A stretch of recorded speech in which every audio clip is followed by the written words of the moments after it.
जोरदार तालियों के बीच में हम आज के मुख्य अतिथि भारत सरकार के केंद्रीय मंत्री, central minister for state with independent charge for power, coal, new and renewable energy, जनाब पीयूष गोयल साहब, एक बार जोरदार तालियों से हम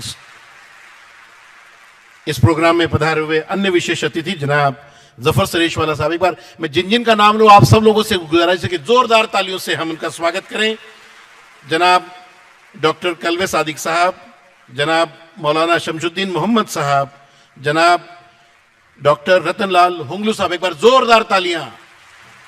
जनाब मकबूल हक साहब, जनाब अरुण तिवारी साहब। इस सम्मेलन में पधारे हुए सभी मान्यवरों का दिल की गहराइयों से हम स्वागत करते हैं। सभी हाजरीनों को आदाब। अब मैं जनाब मौलाना शमशुद्दीन मोहम्मद साहब जी से गुजारिश करता हूं कि इस प्रोग्राम के आगाज में अल्लाह को याद कर कुरान शरीफ की आयत का पठन करें।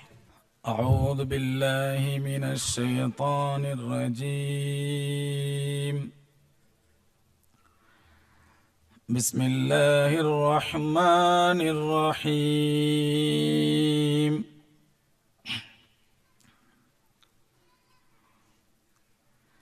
या अय्युहन नासु उबुदू रब्बकुमुल्लज़ी खलक़कुम